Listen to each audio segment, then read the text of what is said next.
Salut les Tesla fans, je suis très content de vous retrouver pour une très courte vidéo où je voulais vous annoncer, vous montrer deux petites choses et vous annoncer un quiz qui a lieu ce soir à 21h. C'est Steph de la chaîne Tesla 3 qui l'organise.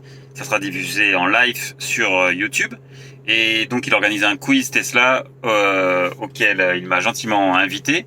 Voilà, donc si vous avez envie de me voir me prendre une grosse banane sur les questions relatives à Tesla, eh ben n'hésitez pas à vous connecter à 21h, il y a le lien dans la description là-dessous.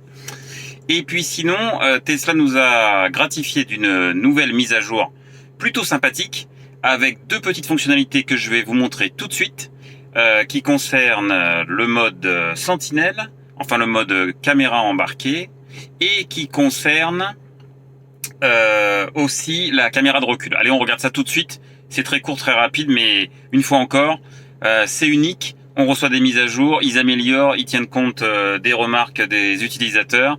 Et voilà, ça fait que ça rend encore plus pratique toutes les fonctionnalités qu'ils nous mettent à disposition sur l'écran. Allez, on regarde ça tout de suite. Voilà, donc on se retrouve devant l'écran de la Tesla Model 3 et le premier changement, c'est sur la caméra de recul. Et désormais, en plus de la caméra qu'on connaît, de la vue arrière, donc là vous voyez que je suis au superchargeur de de Orange, pardon. Et en plus de la caméra, et bien maintenant si on fait un petit balayage vers le haut, on a deux caméras supplémentaires qui nous montrent les côtés. Et ce sont les caméras qui sont à l'avant, sous les rétroviseurs. On voit là les bouts de rétroviseurs ici et ici. Donc voilà, ils ont activé ces deux caméras qui pour l'instant ne servaient à rien. Parce que si je ne dis pas de bêtises, mais voilà, j'en dis des fois, jusqu'à présent dans le mode Sentinelle, on avait les caméras qui sont dans les montants intermédiaires entre les deux portes qui, elles, filmaient. Et ben là, on a en plus désormais ces vues des deux caméras supplémentaires latérales qui nous permettent de mieux appréhender lorsque l'on effectue une marche arrière et de regarder ce qui se passe sur les côtés.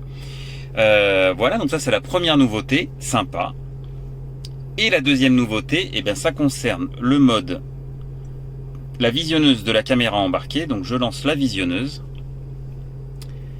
Et désormais, alors je vais vous montrer ça par exemple sur celle-là. Désormais, on a un petit point rouge et en fait, automatiquement, il positionne. Alors, vous savez qu'il enregistre environ 10 minutes de vidéo quand il y a un événement avec la caméra Sentinelle.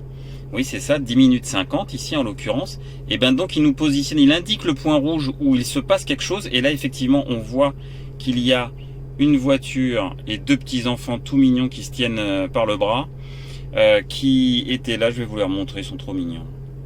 Regardez comme ils sont beaux.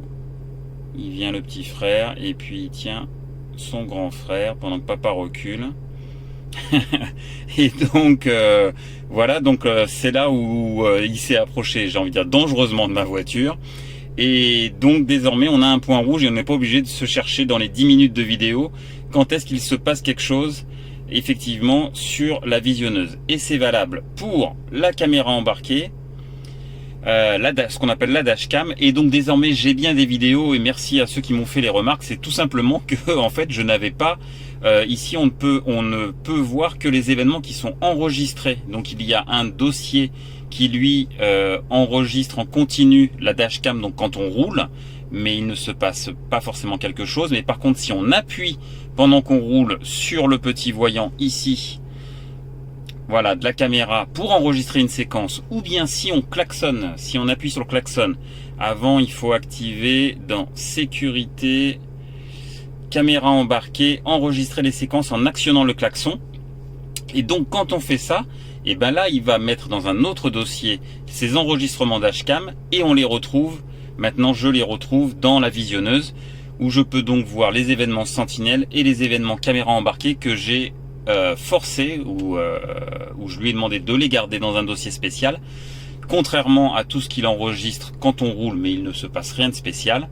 Et donc dans ce cas là, ça c'est dans un dossier qu'on ne peut pas consulter en ligne, enfin qu'on ne peut pas consulter sur la visionneuse. Dans ce cas là il faut prendre la carte.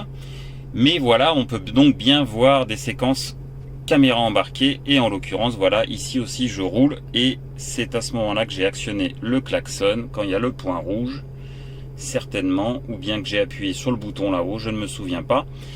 Une fois encore, là aussi, il enregistre 10 minutes de séquence et la plupart du temps, l'événement est vers la fin, vers la 9e minute ou la 10e. Avant, ouais, puisqu'il y a 11 minutes et vers la 10e minute, il y a l'événement. Voilà, donc ça, c'est les deux nouveautés intéressantes de cette mise à jour.